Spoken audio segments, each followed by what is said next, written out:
जय माता दी। दुर्गा सप्तशती का 12वां अध्याय। देवी बोली, जो मनुष्य एकाग्र मन से नित्य प्रति स्तोत्र दुर्गा सप्तशती से मेरी प्रार्थना करता है, उस मनुष्य की समस्त बाधाओं का मैं निश्चय ही दमन कर देती हूँ। जो मधु कैटभ का विनाश, महिषासुर का घात और शुंभ निशुंभ के वध का कीर्तन करेंगे तथा अष्टमी, चतुर्दशी तथा दोनों पक्ष की नवमी को एकाग्र मन से मेरे महात्म्य को भक्ति सहित श्रवण करेंगे, उनके समस्त पाप और पाप जनित आपत्तियों भी दूर हो जाएंगी। उनके घर में दरिद्रता नहीं आएगी और न उनके स्वजनों का वियोग ही होगा। ऐसे मनुष्यों को शत्रु, चोर, राजा, अस्त्र शस्त्र, अग्नि और जल आदि से भय नहीं होगा। इस कारण एकाग्र मन से मेरे इस महात्म्य का भक्ति सहित पठन पाठन करना और श्रवण करना चाहिए। मेरा यह महात्म्य महामारी से उत्पन्न सब उपद्रव तथा तीनों प्रकार के उत्पातों को शांत करने वाला है। जिस स्थान पर भली भांति नित्य प्रति मेरे महात्म्य का पाठ किया जाता है, उस स्थान को मैं कदापि नहीं छोड़ती। मैं वहाँ सदैव निवास करती हूँ। बलिदान, पूजा, हवन तथा अन्य महोत्सव आदि में मेरा यह महात्म्य पाठ करना और श्रवण करना चाहिए। जानकर या बिना जाने जो भी बलि, पूजा या हवन करेगा, उसे मैं प्रसन्नता पूर्वक ग्रहण करूंगी। प्रतिवर्ष शरद काल में जो पूजा की जाती है, उस अवसर पर मेरा महात्म्य भक्ति पूर्वक श्रवण करने से मनुष्य सब बाधाओं से विमुक्त होकर धन धान्य तथा पुत्र व पुत्रों से परिपूर्ण हो जाएगा। इसमें लेश मात्र भी संदेह नहीं है। जो मेरे इस महात्म्य तथा शुभ उत्पत्तियों को और पराक्रम को श्रवण करते हैं, वे युद्ध में निडर हो जाते हैं। इस महात्म्य के सुनने वालों के शत्रु नष्ट हो जाते हैं, उनका कल्याण होता है और उनका समस्त कुटुंब आनंदित रहता है। शांति कर्मों में खोटे स्वप्न देखने पर ग्रह जनित भयंकर पीड़ा में होने वाले समस्त दुख शांत हो जाते हैं। मेरा महात्म्य बाल ग्रहों से आक्रांत हुए बालकों को शांति प्रदान करता है तथा आपस के विरोध को मिटाकर मैत्री उत्पन्न करने वाला है।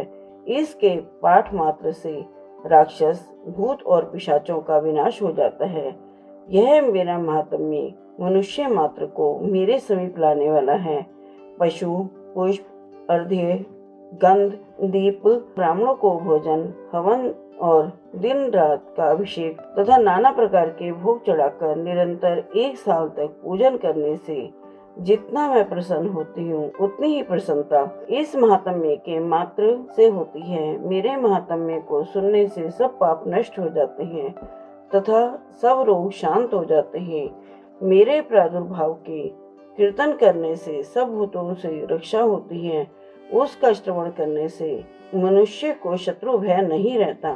आपके द्वारा जो मेरी स्तुति की गई है और जो ब्रह्म ऋषियों ने विनती की है तथा ब्रह्मा जी ने जो स्तुतियां की हैं, उनके पाठ करने से बुद्धि श्रेष्ठ हो जाती है। जंगल में, सूने मार्ग में अथवा दावानल से घिर जाने पर, निर्जन स्थान पर, चोर उचक्कों से घिर जाने पर, दुश्मनों द्वारा पकड़े जाने पर, घनघोर वन में सिंह, व्याघ्र अथवा जंगली हाथियों के पीछा करने पर, क्रुद्ध द्रौपदी के आदेश से वध यानी फांसी के निरंतर गिरफ्तार किए जाने पर अथवा समुद्र में नौका पर बैठने के बाद वायु के वेग से नौका के डगमगाने पर और युद्ध में दारुण शस्त्रों की वर्षा के समय अथवा इस सब प्रकार की आपत्तियों तथा नाना प्रकार की यंत्रणाओं से दुखी होने पर जो मनुष्य मेरे चरित्र का स्मरण करता है, वह सब प्रकार के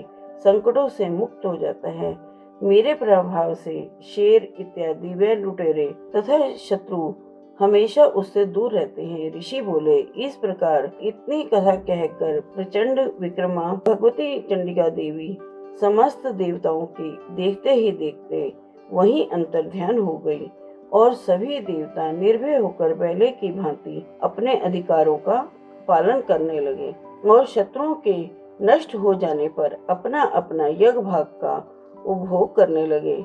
युद्ध स्थल में देवी के द्वारा असुरों तथा शुंभ निशुंभ के मारे जाने से शेष सभी राक्षस पाताल लोक में चले गए। हे राजन, भगवती अंबिका देवी इस भांति नित्य होती हुई भी अनेक बार जन्म लेकर इस संसार की रक्षा करती है। वही विश्व को मोहित करती है और वही जन्म देती है तथा वे ही प्रार्थना करने पर संतुष्ट हो विज्ञान एवं स्मृति प्रदान करती है।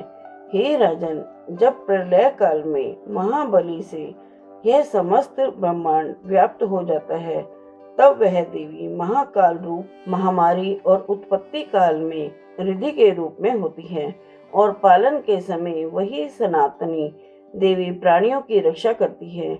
वही देवी अभ्युदय के समय लक्ष्मी रूप होकर मनुष्यों को अनेक प्रकार के ऐश्वर्य की वृद्धि कराती है और आपत्ति काल में लक्ष्मी का नाश करती है। पुष्प, धूप, गंध आदि से पूजा करने अथवा स्तुति करने पर वह देवी धन, पुत्र और धर्म में शुभमति तथा उत्तम गति प्रदान करती है।